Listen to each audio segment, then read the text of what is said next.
లాస్ట్లో షర్మిల గురించి ఒపీనియన్ అడిగింది హైకమాండ్. అడిగినప్పుడు మేము చెప్పాం అందరూ షర్మిల వస్తే చాలా బాగుంటుందని చెప్పారు. నేను చింతామోహన్ వీఆర్ అపోజ్. చింతామోహన్ ఒక టైంలో తగ్గిపోయాడు, నేను మట్టుకు పూర్తిగా అపోజ్ చేశాను ఎట్టి పరిస్థితుల్లో. ఎందుకంటే నేను తెలంగాణ బిడ్డని, తెలంగాణలో పుట్టాను, తెలంగాణలో పెళ్లి చేసుకున్నాను, నేను తెలంగాణలో ఉంటున్నాను, తెలంగాణ ఆడపెడచని, ఇక్కడే పార్టీ పెట్టుకున్నాను, మీరు ఆశీర్వదించండి అని తెలంగాణలో తిరుగుతున్న అమ్మాయిని తీసుకొచ్చి ఆంధ్రాకి పిసిసి ప్రెసిడెంట్ ఇచ్చేస్తే what message you're giving to the Andhra people?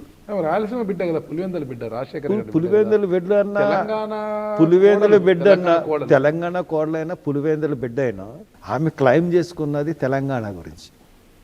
నేను అక్కడే పుట్టానని చెప్పింది, మూలాలు రాయలసీమలో ఉన్నా, నేను అక్కడే పుట్టాను, హైదరాబాద్లో పుట్టానని చెప్పింది, అక్కడే పెళ్లి చేసుకున్నానని చెప్పింది, నా భర్త ఇక్కడే ఉంటున్నాడని చెప్పింది, నా భర్త తెలంగాణ అని చెప్పింది, నేను ఇక్కడే పార్టీ పెట్టుకున్నాను, అక్కడే పాదయాత్ర చేసి. అటువంటి భావాలున్న, తెలంగాణ భావాలున్న ఒక వ్యక్తిని ఆంధ్రాకి తీసుకొచ్చి బలవంతంగా పార్టీ రుద్దడం అన్నది కరెక్ట్ కాదు.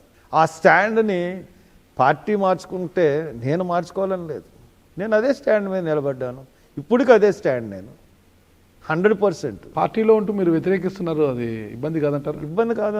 అసలు గతంలో నాకు కాంగ్రెస్ పార్టీ ముఖ్యమంత్రులు ఉండి, పిసిసి ప్రెసిడెంట్స్ ఉండండి, నా యొక్క ఆత్మగౌరవాన్ని చంపుకుని నేను పనిచేయను. అది పార్టీ కాదు, ఏదైనా. మీకు మొన్న టికెట్ రాలేదు? ఏది 2024లో? 2024 ఆత్మగౌరవాన్ని చంపుకుని నేను వెళ్ళి సరెండర్ అవ్వాల్సిన పరిస్థితి నాకు లేదు కదండి. అందుకనే నేను కామ్గా ఉన్నాను.